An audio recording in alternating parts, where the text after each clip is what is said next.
Business Growth Talks podcast is created and hosted by Mark Hayward. In this show, we talk about how to grow a business in the growth stage. The growth stage is often marked by rapid developments, increased revenue, and an escalating customer base. In each episode, we talk to entrepreneurs and business owners who have grown businesses, and we cover topics like scaling processes, market expansion, financial management, human resource and talent development, and customer retention. If you are looking for actionable advice, tips, and techniques on how to grow, run and build your business, this is the podcast for you. Today we have Feras Alhou. Feras has more than 20 years experience as an entrepreneur. He initially was a hardware engineer but didn't love it, so he went to his CEO and said that he wanted to be involved more in the business. Feras has founded, grown and sold businesses in Silicon Valley and overseas. In 2019, Feras sold his digital marketing company to Dentsu, a top 5 global media company. He now acts as a mentor to startups, giving guidance on business strategy, consulting, marketing, and sales. Feras is also passionate about supporting non-profits with his time. He additionally has some side interests, including martial arts, which helps him with his business mentoring. Feras is based in California, USA. If you're enjoying this content, then please do consider subscribing, and then you won't miss an episode. Hello, Feras. How are you today? Hi, Mark. I'm doing great. Thank you so much for having me.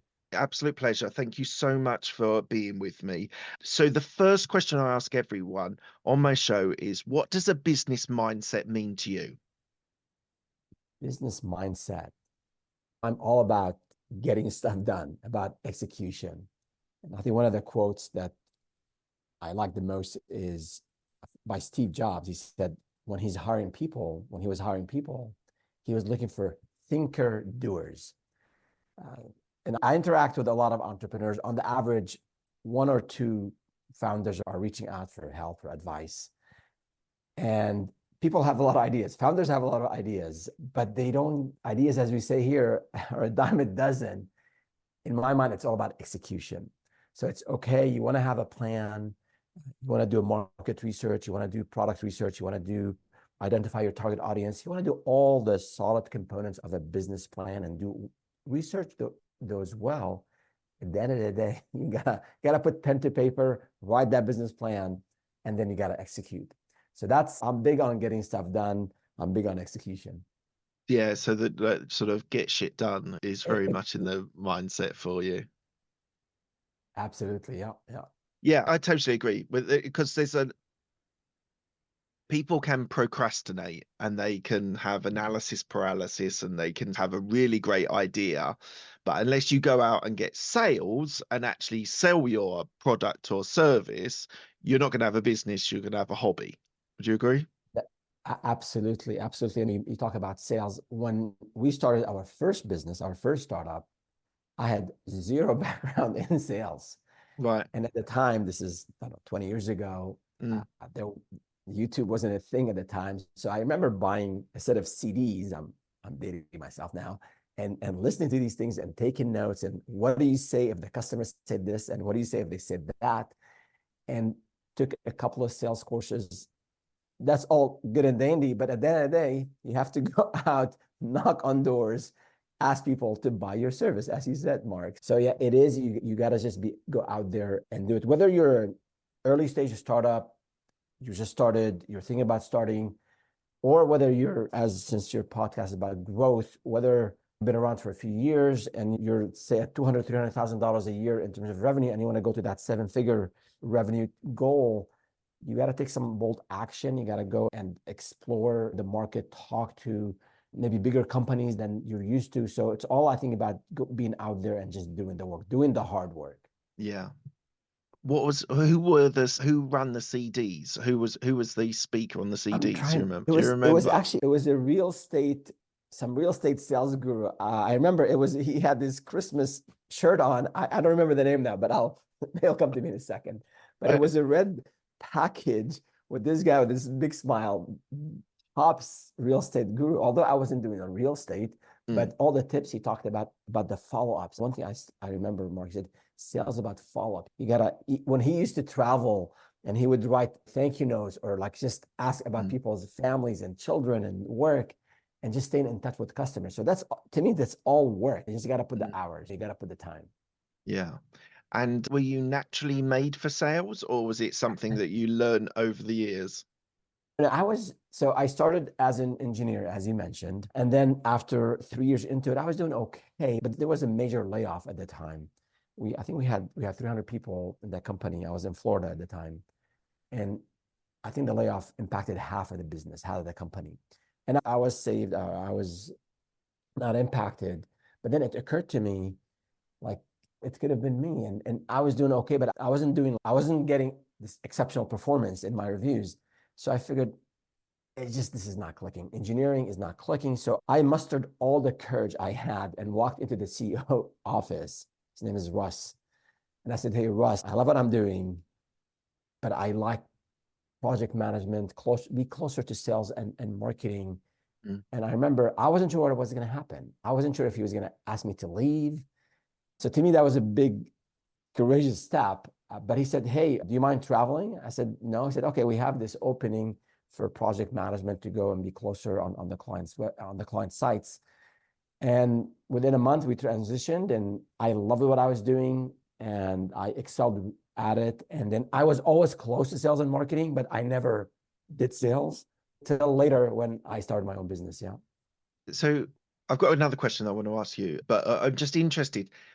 Like you said, it took you everything to walk through that door. I'm just trying to visualize, like in my head, standing outside that door. You've got an established career as an engineer, and actually going in and saying, after redundancies have been made as well, going in and saying, this is not for me. I want something different. How did you prepare for that? Because that's a potential well, it was a life-changing situation for you. How did you approach it? It sure was. It sure was, Mark. I still remember, I vividly remember, I was sitting in a cubicle, and the executives had actually glass walls, and you can see them from where I was sitting. And it took me a couple of weeks to think about it, talk to my wife about it.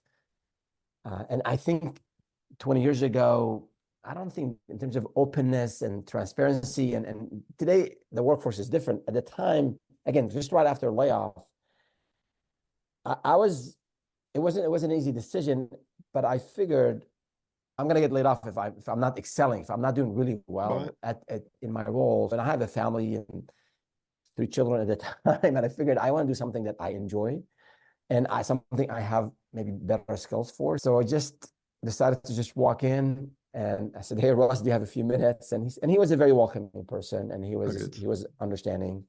And he had recently been appointed as a CEO, and he was, I think, bringing in a better culture. So that was encouraging. But yeah, I did have to. I was breathing hard. I was shaking. I hid all of that, but it was real. Yeah, your poker face came out, did it? Your poker face came out just Absolutely, to stay calm. It worked out really well. It worked out really well. And I think that's part about, if I just thought about it and didn't do anything about it, I probably would have been stuck as an unhappy, mediocre engineer, and potentially have maybe gotten laid off in the next round. Yeah. So, yeah. Well done, you. Amazing. All right, moving on. Tell me one thing about your upbringing which reflects on who you are today.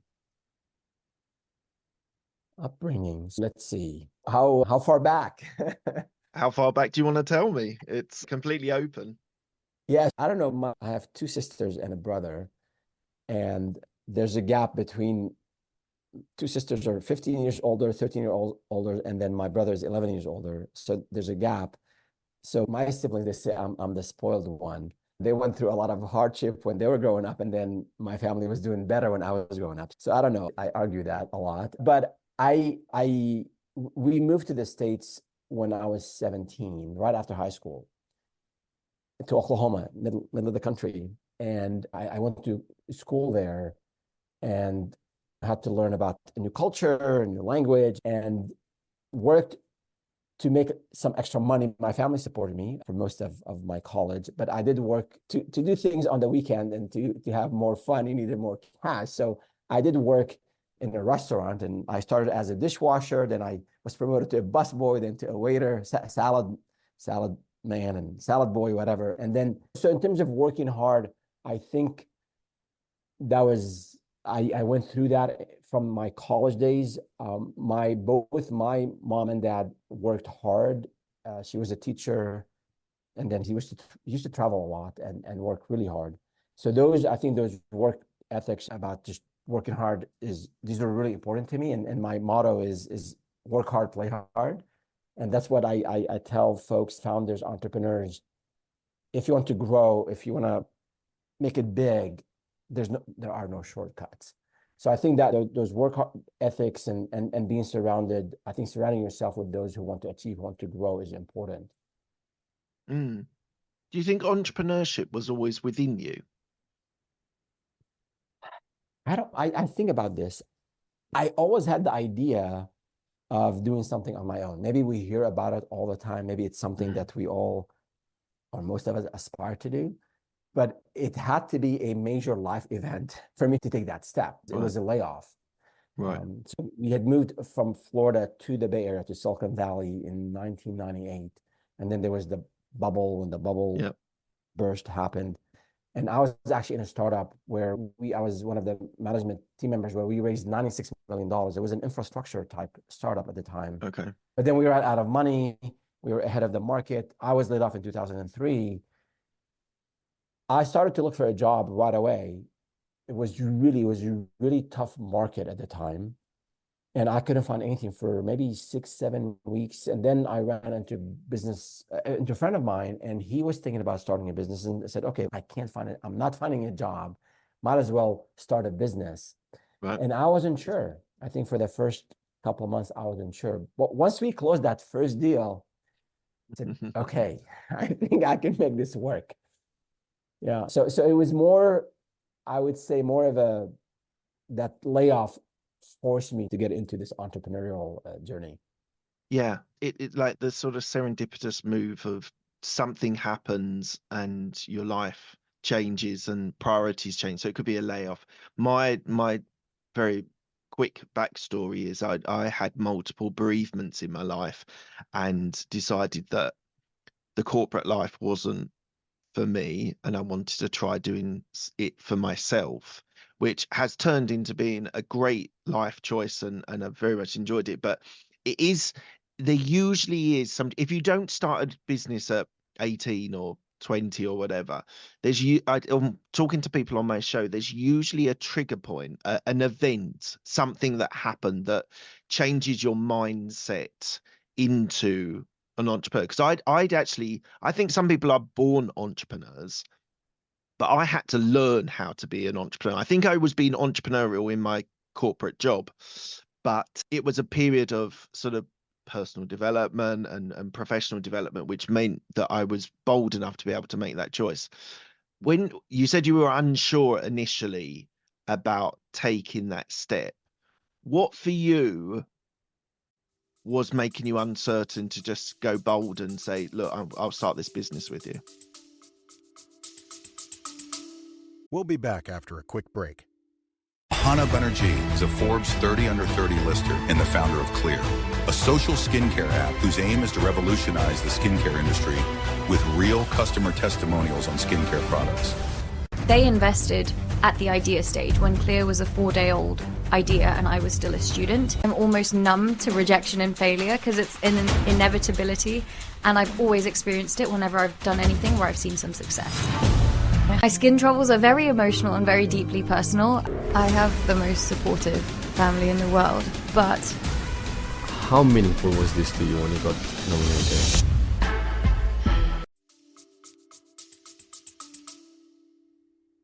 I think we get, no, thank you for sharing your background. And we get used to the paycheck. You know, we get used to the benefits. We get used to in the US, to the 401k plan, the retirement plan. We get used to just in that rhythm, in that system. And I think I was trying to remember the name of the book I read earlier last year by the co-founder of LinkedIn, Reid Hoffman. Yep. He said, The Startup of You.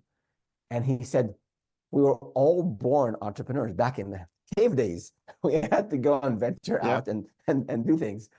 Over time, entrepreneurship is not for most of us. That's what he said, and I do agree with him. I think Yeah, me too. starting your own business, it just requires, there are a lot of unknowns. There's the financial aspect of things, especially if you have obligations, family, whatnot. There's just being out there and having to sell. Most people just don't have that skill. So I think all these, and I think I have before the holidays, I had a live stream on the fears of starting a business. And I think then one of the top fears is the financial aspect and the fear of failing. Yeah. Some significant number of people who think of starting a business, I think 60% of the US population at one point in their time, wow, they think about starting a business, that only, I forgot the exact percentage, I think like 9% or so actually, pursue it. So I think all these constraints, limitations, things we put in our mind that typically slow us down or prevent us from taking that leap. But I tell people it's a journey worth taking, but it's not for everyone. So you have to be ready, you have to be prepared. Yeah, I would agree. I think it's a mindset of people that they've got to be bold, they've got to make decisions, they've got to take. So one of the questions which I often ask, and I suppose I can ask this to you now, is about risk and risk tolerance. And so what would you say your risk tolerance is after running 4 businesses, selling multiple ones, and you're in this place of your life where you're now a mentor, helping startups? But what's your risk appetite now, and has that changed over the years? That's a good question. So yeah, now is different than before. I think there's a dimension to risk taking with what's at stake. Like, what's the worst case scenario? Like, if today, after all these years in business, and we're fortunate to be in a good financial place, if one of the businesses I'm involved in doesn't take off, if we have to shut it down, I'm still okay. I'll be very sad. I'll be very disappointed. I'll do a huge postmortem and see what's going on, what happened. But early on, I don't talk about this a lot, but at one point I tapped into not only our savings, but into our retirement plan, our 401k plan here, which is typically in the US, you don't touch it because there's also a 10% penalty if you withdraw the money before you're 59 and a half, I believe. So at one point, a couple of years, the first 2-3 years of the business, that first business, they were really challenging. We were getting sales very slowly, and we saw the potential, but it was just not, it wasn't enough for us to stay afloat. So I had to tap into my 401k plan. I actually depleted my savings. I had an amazingly supportive wife. She was on board with what I was doing. I kept her in the loop throughout the whole process. So that type of risk is and in that scenario is completely different than now when you're doing okay financially, right? So at the time, after putting 60, 70 hours a week and seeing the light, seeing the potential, and doing all the due diligence, I think it's okay. And I felt comfortable and confident that we can make it work. So I took bigger risks. And that's, I think, where, you have to look at what's at stake. And I think you also, one last thing here is you start to take smaller risk, you become better at risk taking. Yes. You don't want to just go and take a loan on your house, for example, and you just haven't vetted the idea. Yeah, so it's mitigating. Sorry, I was just going to say it's about mitigating risk, something I'm obsessed about. I'm happy to take risks to an extent, but I've got to think of the downside. What is the end result if it goes wrong? What does that actually mean to the business, to your life, to your family, or whatever? So I think the older you get, the more it's. I still think you take risks, but it's more you have a greater understanding of how to mitigate the risks when you're taking them than when you're younger and you might make a decision a bit more rashly. And for your audience, those who are starting or those who are thinking about growth,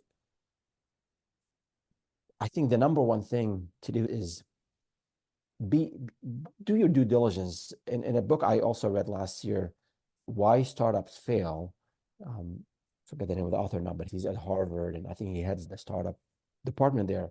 Right. He said the number one reason why startups fail, they don't do enough market research. So in terms of risk taking, it's one thing to talk to a friend of yours and, oh, I have this great idea and let me borrow money and start this business. That is, you're not taking calculated risk. You're not being prudent. Do your due diligence. I'm not saying you have to come up with a 100-page business plan.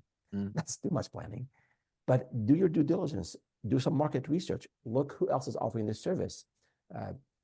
All the things you do in a business plan. And then, yes, you have to take some risk. But what I see with most founders I speak with is, or aspiring founders, is they haven't done enough preparation. Right. It's just an idea. I'm excited about it. I'm sick and tired of my day job. I want to do something different. Yes, these are all good motivations maybe, but you got to do the planning. You got to do some of that vetting of your idea and the market. Yeah. I would 100% agree with that. All right, let's fast forward to Enor. Why did you set it up in 2003? What was where were you in your life at that stage? Yeah, so we've pivoted. We built a few other companies along the way, but we did keep the Enor brand from the very beginning until the very end. So that was the dawn of digital marketing, 2002, 2003. We built that business to basically help small businesses establish digital presence, basically have a website and do some online marketing. Yeah. And we had to learn everything at the time. It took us, I remember the first client I mentioned earlier.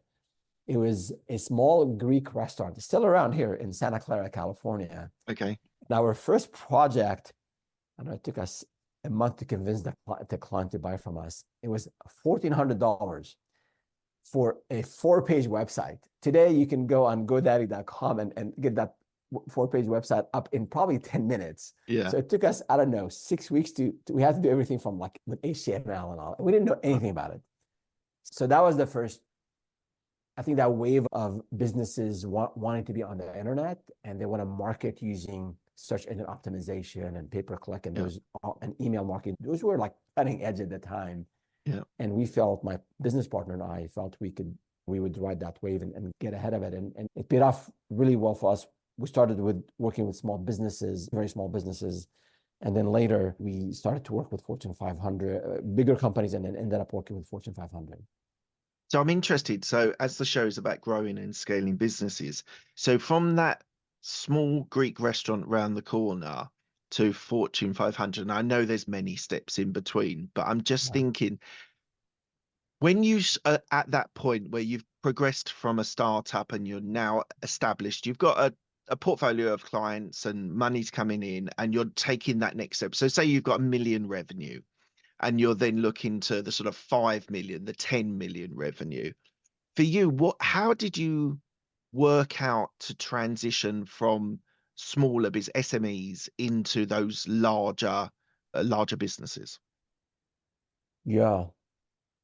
So a couple of things to give you some context. So we kept that business here doing websites and online marketing. We set up another company overseas, an offshore development. So that was another venture, sold that one.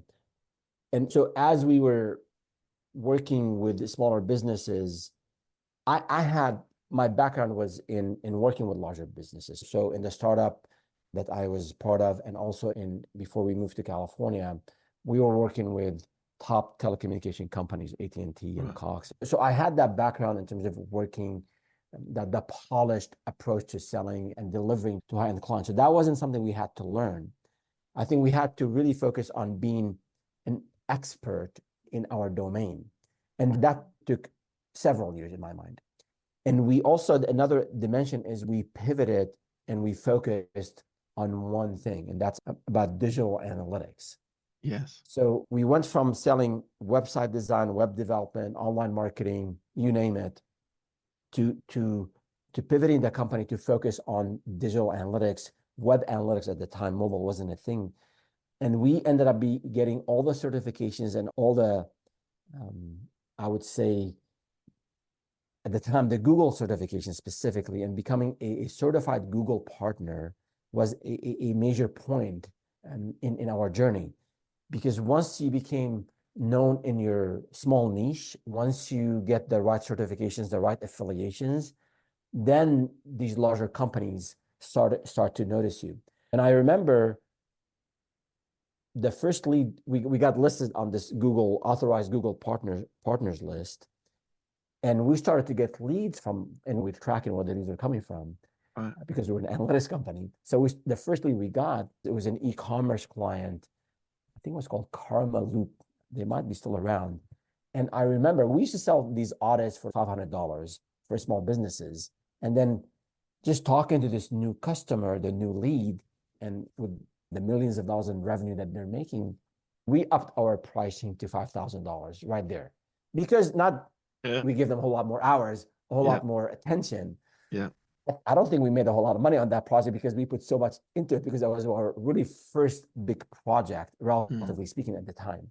So I think that the two things: developing the subject matter expertise, knowing, mastering your domain is really important, and then getting the certifications, the affiliations, so that you're noticed in your space. Those helped us a lot. So the idea of partnerships, I've talked to people before on my show about growing from small, medium enterprises into sort of corporates, into larger companies. And he said that partnerships are super important. Professionalism is obviously super important. You talked about mastering your domain. Still, all of these things, which are really important. But I just want to delve into that. Before you won that client and that client came to you, that was the e-commerce, the large client, what were you, was the plan always to make that leap, or was it that the partnership brought those people to you and then you pivoted and changed your offering? You, as you said, you raised prices, etc. So after the first year, I wasn't still sure if this is gonna be the thing or not. Okay. Because we were struggling. We were barely making it. So small businesses, $1,000 here, $1,000 there. But then once, I think after the second year, and then I had a business partner, we brought in a part-time helper, we figured this is it. Now we're covering our basic expenses. This is going to be it.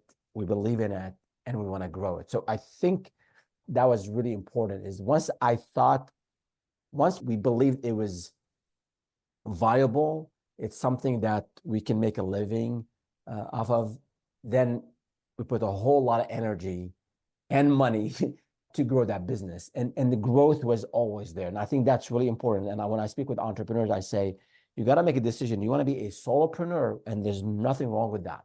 Sure. You can do amazingly well and be a solopreneur, and you probably can grow to and maybe cap your income at a certain level, unless you become the $1 million consultant type or speaker and all. That's sort of a different path. But if you want to grow the business, you want to hire people, and you want to create an amazing culture, and you want to serve larger clients, then it's all about growth. As who said that? Phil Knight, the founder of Nike, he said, life is about growth, grow or die. So you don't want to be just maintaining status quo. I think growth is really important. And that was right. Once we thought it was a viable thing and we saw some early results and we believed in it, in the business, we were just putting all of our energy and resources into it. And I always think this when I'm talking to people on the show, and the top revenue number, the top line, the revenue that you bring in, I bring in £1 million, £10 million, £100 million, whatever it is an interesting metric. But actually, to have a really good business, you need to be profitable. And that's the killer metric. That's going to make or break your business. And we all, some people get on this ego of this huge revenue number, but they're making no money out of it at all. How do you talk to, we're moving on to your mentoring now. How do you work with your clients and thinking with them about talking to them about profitability rather than revenue? Yeah, revenue is important. Revenue is very important. But initially, maybe the first year or two, you might be breaking even. You might be maybe losing a little bit of money here and there. But as you have payroll, as you have obligations to vendors, as you have to pay maybe rent for a larger space, you got to be profitable. If you have obligations at home, they'll be asking, how long are you going to be living in this tight situation for, right? So I think focusing on revenue top line is important. And of course, being profitable is going to be super, super important. I think you got to look at some basic business principles in terms of, okay, I'm spending a lot of money on marketing. Okay, what's working, what's not? Maybe optimize there. Am I making the right hires? Am I doing things inefficiently in terms of back office? I remember me doing my own accounting for many years in that first business was probably the silliest thing I had ever done. I'm still sending invoices. I'm still trying to collect money, outsourcing this or bringing someone in to help you with all that back office type work so you can focus on being out there selling. And if you're the consultant type, delivering quality work. So I think examining where the expenses and how you can be efficient and save money, and obviously also looking on how you can increase your margins by maybe increasing your prices, maybe finding the right clients, and a number of factors. So you have to look at the top line, you have to look at the expenses and gradually move into very nice margins, because that will allow you to invest, that will allow you to take more money home, that will allow you to, if you want to sell the business, that's going to be an important factor in determining your valuation. Before we go too much more into your mentoring, which we're going to go into soon, one of my favorite questions asking entrepreneurs and business owners is about selling businesses. Tell me about your first experience. So the first business you sold, and what pitfalls and mistakes did you make versus the last one that you sold Enor to, where you made a really nice sale. I'm just trying to see my notes where it just to Enor.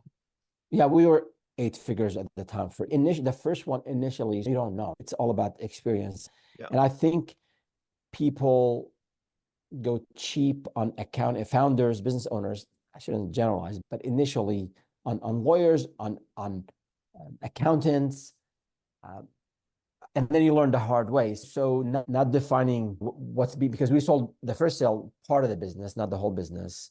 Okay. So not defining what's involved, not defining what resources will go with that business, what that initial amount versus the payouts or earnouts, being casual about it, especially if the buyer and the seller, they know each other, they're friends, they're business partners. This stuff has to be well documented. You got to get specialists in there. It's going to cost you some money, but it will save you a whole lot of headache in the future. Yeah. Especially with friends and family members, you want to do more documentation in my mind. And I have a video on working with partners, working with family members, because the trust level is high.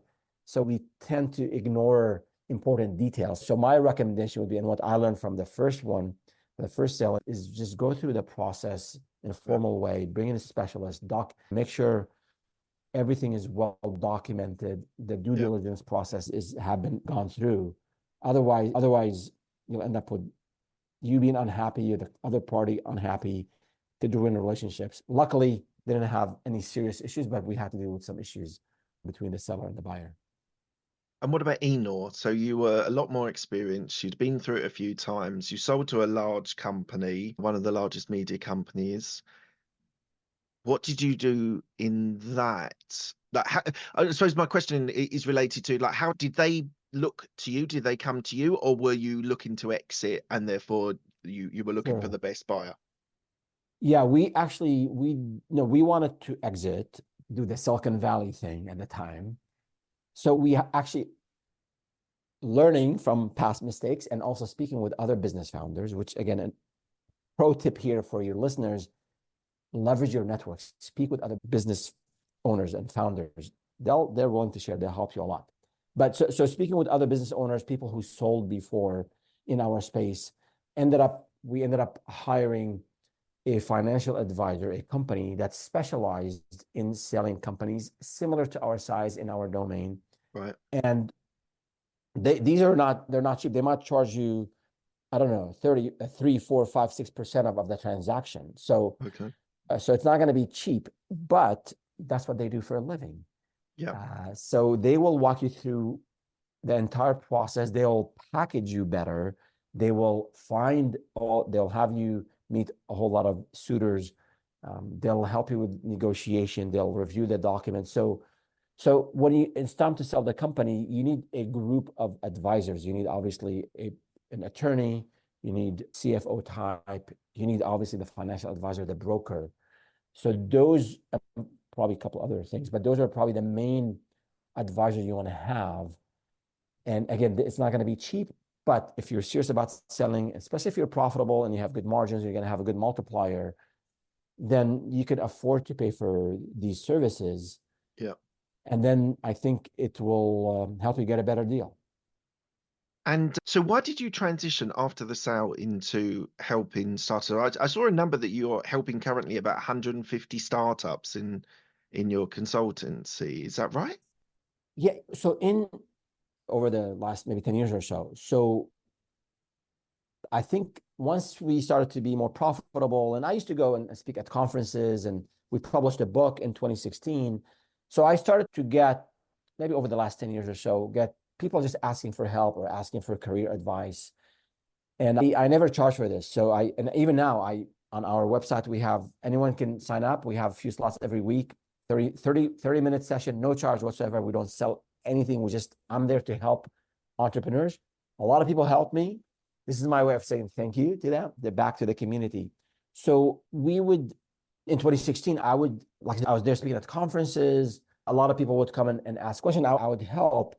And then when we sold the business, I figured, okay, I have a lot of experience in the startup thing. Do I write a book about it? I said, I already wrote a book. So I've done that. Let me try something different. So we started this business, startup with Feras, to help early stage founders, mainly in the services and consulting space. Yeah. It was more of a hobby, part-time. I was just trying to figure out YouTube, I'm still trying to figure out YouTube. Yeah, it's a tricky beast, admittedly. So then fast forward to the second part of 2023, that's when I went full-time at it. I have a business partner, Eric, now, and we had our first hire in Q4. So now this is I put most of my time into this venture. And the idea is, again, to be the leading resource for those who want to start a business or those who started and are struggling. You've talked a couple of times about business planning, business strategy, business cases, building up those things. How important is it let's jump to a startup. I know the show's more about growing businesses, but for a startup, how important is to actually have a business plan at the start, or is it something that grows while you're growing? It is very important. And it can be like a 1 page, and it shouldn't be 100 pages either. So I think maybe people hear the stuff about, we started on this napkin, like the founders of Google. Maybe that's what they did, but I can tell you for certain that there's a lot of research, I remember, who was it?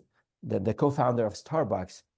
And I don't remember names. That's one of my challenges. Okay, that's fine. I believe they went to Spain and they visited like 500 coffee shops. It was Italy. They went to Italy. Italy, and because of the cafe culture, they wanted to bring it back to America with an American twist. Yeah. So they might have had a business plan on a napkin, but they went and did real competitive research, primary market research. So I think the idea of business planning is maybe you have 7 or 8 categories in a business plan, right? So you have to spend some time being out there researching if there is a need for what you want to offer. If you want to sell, I don't know, home care for the elderly, just make sure your market is not saturated with something like that. So do the research. What are the competitors doing? How are they positioning themselves? What services do they offer? How much are they charging? Do you have that background? Do you have that certification maybe that you need? I'm not saying you sit down and you hire a consultant to develop this thick business plan. I'm just saying, go on YouTube. You don't have to go to my video. There are a bunch of videos on business planning. Watch these, start a Google Doc, put these 7 or 8 categories, and over the 3, 4, 5 weeks, just do some research, talk to others, be out there, buy that service, see what, like identify the pain points that your audience, your target audience is having today, Yeah. and how maybe the competition is not delivering on addressing those pain points. Yeah. And then maybe that could be something you pursue. I would definitely agree with that. And you said right at the start that you're not scared of hard work, and hard work, you shouldn't be outworked by anyone else. But do you agree with the Richard Branson philosophy of the art of delegation is the most important part of business? Yes, and I read a couple of his books, and yeah, the art of delegation is important. I think, especially for this podcast, since it's about growth, you can't, and for founders, you can't grow if you keep doing the same things that you were doing a year ago. So the grit, the hard work, I want to master this, whatever I do, that domain. But at one point, once you've done it, once you have a process to do it, this is the time actually to bring someone else to do it for you, with you. So then you can move on to bigger things. So that's, I think, part of that growth mindset is you can't be doing the same things that you were doing last year or 6 months ago. And especially we're at the beginning of a new year. So think about, what is it that I was doing last year, and I figured those out, and I have this process well documented. I have a template, I have a checklist, I have a PowerPoint presentation, I have whatever it is. I can then bring in some new talent. They can do it for me. I can then go and focus on growing the business. So that's, delegation is really important. It does another thing about risk taking, about investing in the business, because, oh my God, can I find someone to help me with this? But it is important. If you want to scale, you got to delegate, you got to hire, you got to bring others to do the things that you were doing. And so you can move on to bigger and larger things. And one of the subjects we often come back on this show is about keeping your talent, keeping your best people. So in your experience of growing businesses, helping other people grow businesses, what's the best way? And you've talked about culture as well. What's the best way of being able to keep your best talent? I used to say this, if you take care of your people, take care of the business. Yeah. And I'm taking care of the people means financially, of course, but also the way you treat the people, the way you appreciate them, the way you make sure you work really hard so they can also develop and grow. You're there for them when they're maybe having some challenges at home and they need to slow down a little bit. So I think being really genuine and caring and generous with your people is really important, especially if you have what I would call a talent. If you have top talent, it's these days, people can work from anywhere. Yes, we've had some layoffs, especially here in the US and Silicon Valley, and maybe the market is not ideal, but there's still a lot of jobs, a lot of opportunities. So that employee retention is as important, maybe more important than client retention. Yeah. And if that should be keeping you awake at night, if you have a churn issue with your employees, people are leaving, then you got to fix. You got to really understand why, and you can't prevent 100%, but you got to make sure you create an environment where people want to stay with you. Some people will leave for many reasons, but you want to minimize that. That's a metric that you want to keep track of, especially as you're growing and as you're doing, like, maybe hiring at a fast pace. Yeah. Okay, moving on. Why for you is a dedication to non-profits and charities? Why is that so important to you, and why do you invest so much time into that? Yeah. So where did I get that bug? I don't remember, but I know for probably before I got married, so that's more than 36 years ago, in college, I was doing some volunteering in one way or another. I think it started with blood donation. Someone needed blood. A friend of a friend needed blood, and I didn't know how to help. So I went and did my first blood donation. And I'm fortunate to be able to donate. So I'm a lifelong blood donor. I think over 100, I don't know, I lost track, over 100 blood donations over the last so many years. Amazing.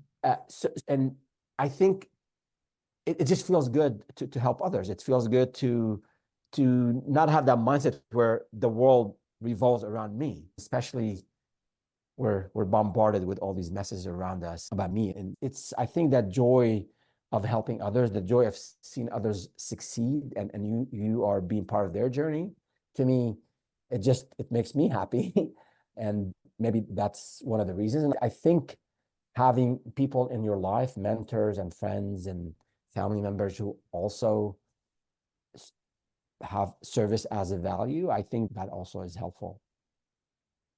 Do you give money, or do you give time, or do you give both? So I'm on the board of the local chapter for the Red Cross, the American Red Cross. And I joke with the executive director, my friend there, Ken. I said, you all take my blood, my money, and my time. Although I haven't been very active the last few months, it's been really busy. So we try to do all of the above, volunteer time. And I think over the years, now I like to volunteer. Like if a nonprofit is struggling with maybe marketing or business planning, I can, instead of just doing the actual work, I don't mind doing the actual work, whatever it is that they're doing, like Habitat for Humanity or something else, building a house. I love doing that. But helping them in areas where I have subject matter expertise, I think that's more impactful for them. And then on the financial part, I'm a big believer in sharing. So having money is good, but also sharing with others is very important. So again, fortunately, we've been able to do that as well. Amazing. What's the plan for the next 2 to 5 years for you?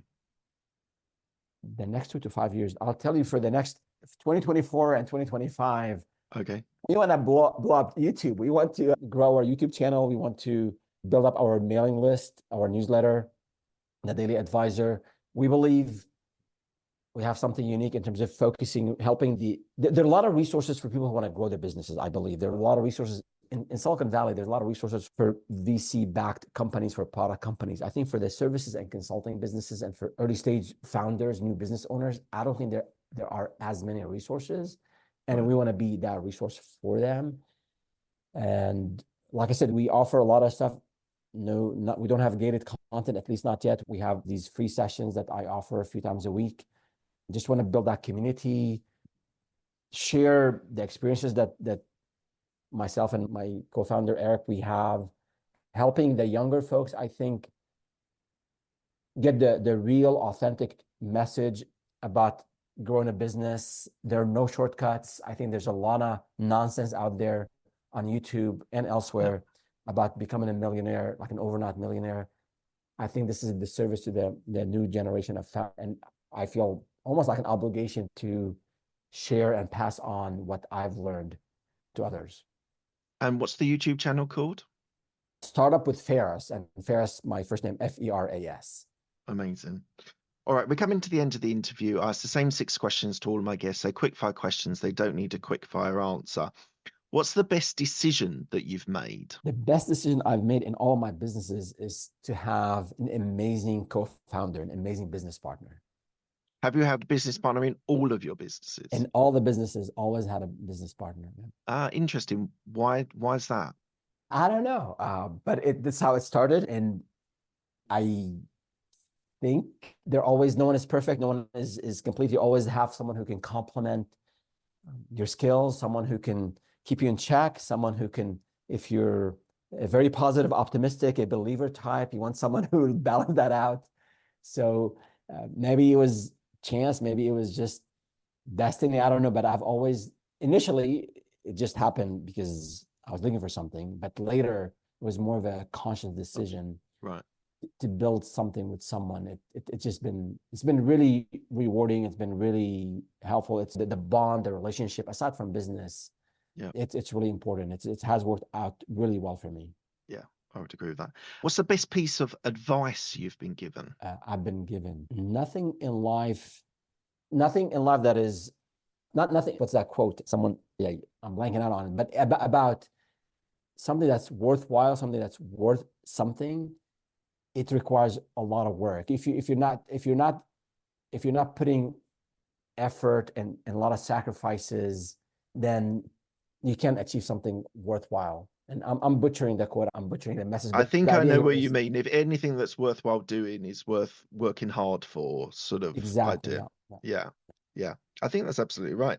I think not a lot of people. I think people that I meet in my networking and things like that, the like the solopreneur often is looking for the lifestyle. They're looking for, whether it's because of children or non-profits or just doing fun things. They often, and that is a complete generalization, but the people that I've met are looking to have the business to accompany their lifestyle choices.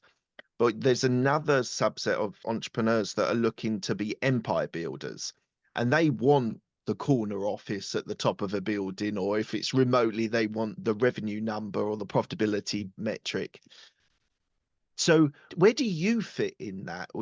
What's always your decisions to build an empire, to build a big company that you could sell further down the line? I'm a capitalist at heart. So I want to grow, I want to build, I want to grow, but I'd love to. I think the concept of conscious capitalism, about sharing, about stakeholder capitalism, where I think those of us who are fortunate, those of us who worked hard, the personal responsibility component is really important to me.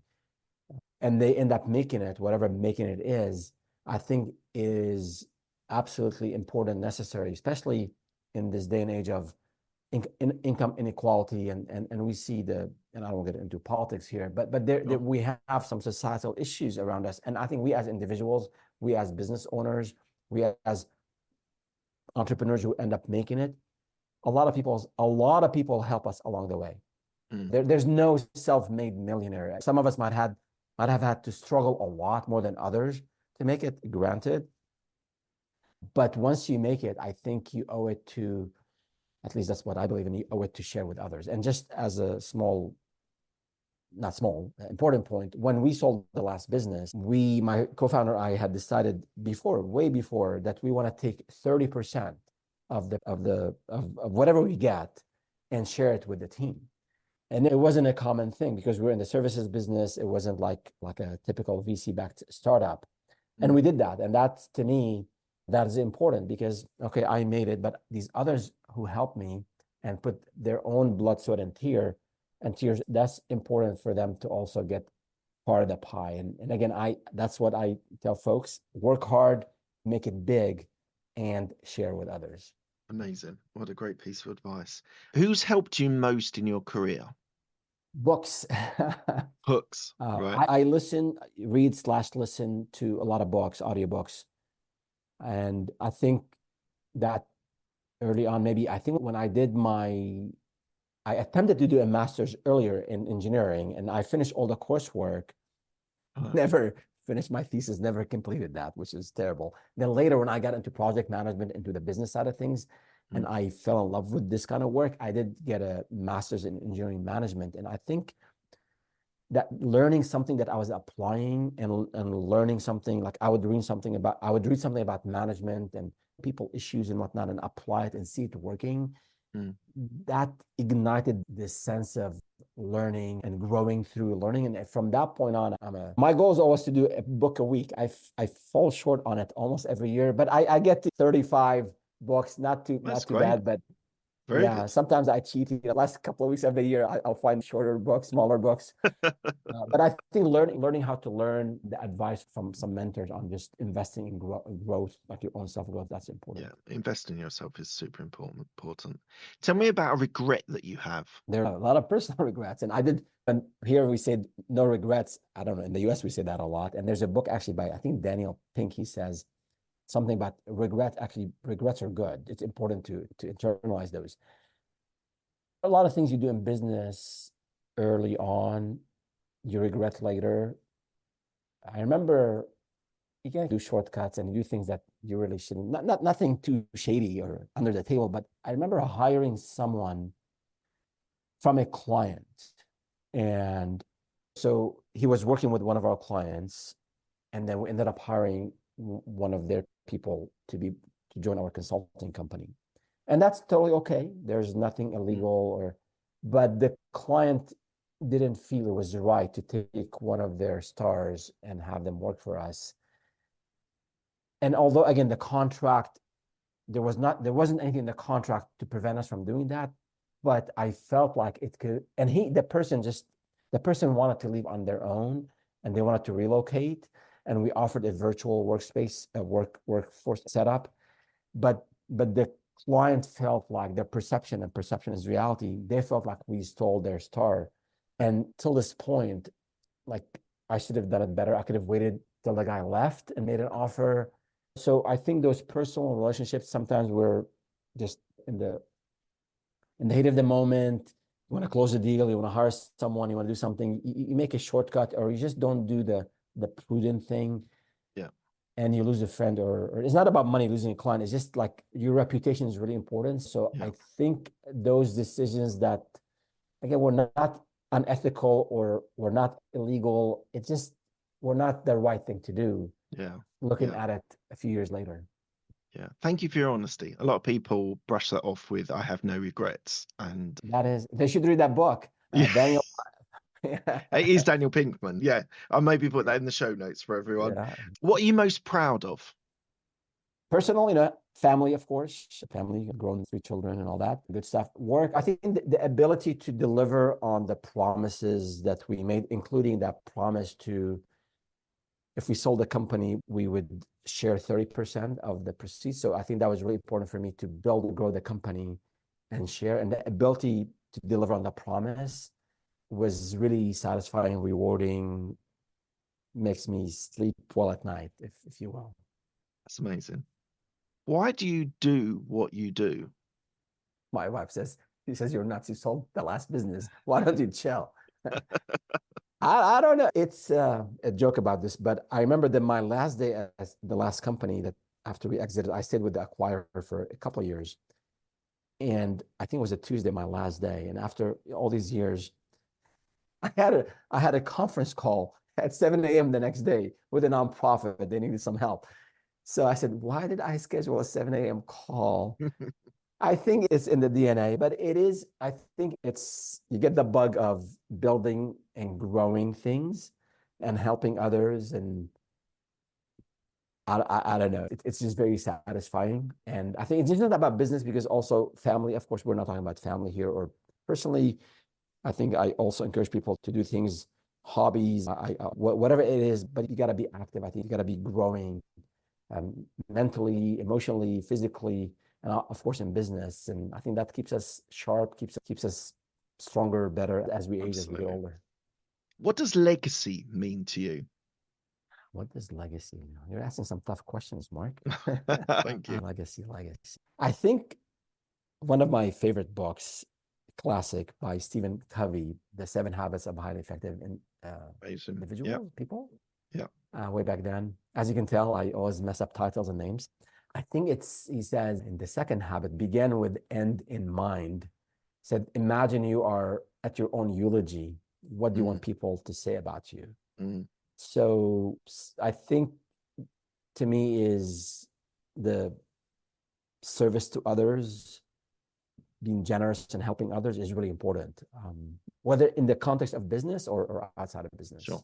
And where can people find you if they want to reach out to you or find out more information about you and your business? Yeah, sure. So you can go to our website, startupwithferas.com. And again, Feras spelled F-E-R-A-S, or on our YouTube channel, youtube.com at Startup with Feras. We publish weekly videos, and then we have a weekly live stream, basically podcast style, where we cover a business topic, and then we answer all the questions that come our way throughout the week. And then we have on the website, we have the daily advisor, a daily newsletter, basically helping early stage founders or those who are thinking about starting a business to start up and also to get to 7 or 8 figures. That's what we're trying to help. Amazing. Thank you, Feras. Thank you so much for your time. It's been an absolute pleasure. You've been a fantastic guest. I appreciate it. Thank you so much, Mark. Thanks a lot.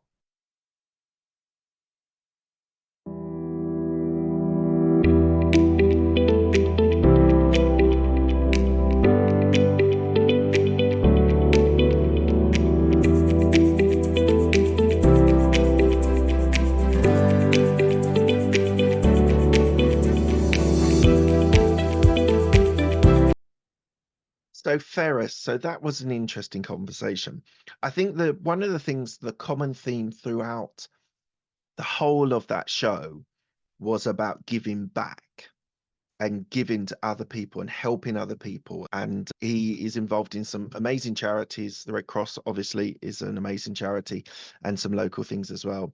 And that idea of giving part of the sale of the business to employees, I think that's just the most generous, wonderful thing that an entrepreneur could do, because these people lived through the good and the bad times, and they were there with you while you were growing the business. Now, obviously, it's not their business, so they might not have exactly the same, but I think that's a fantastic way to live your life. And the guy really seemed to be hitting topics at the time when they were super relevant. So Enor, 2003, when he set it up in digital marketing, and then analytics, which was massive when I was in corporate in 2019, 18. It was like the thing. Every consulting client wanted analytics, a dashboard to see where their metrics were, and they could measure things. And as we say in marketing, if you can't measure it, it's not worth doing. So great interview. Had a lot of fun with him talking about it, this wealth of experience that he's got in entrepreneurship, and now he's there giving back to his community, to entrepreneurs. Do check out the YouTube channel, do check out the website, have a look, see if you are interested in those 30 minutes to have a chat with him. And there sounds like there's a lot of content. I will be checking out his YouTube channel as well, just to see what he's doing. And I'm sure I'll be able to learn things from that website, from that YouTube channel as well. Thank you, Feras. Thank you for a wonderful conversation. And on to the next one. Thank you for listening to Business Growth Talks. This podcast is released every Monday, so don't miss an episode by subscribing to all podcast platforms, including Apple and Spotify. Have a great day.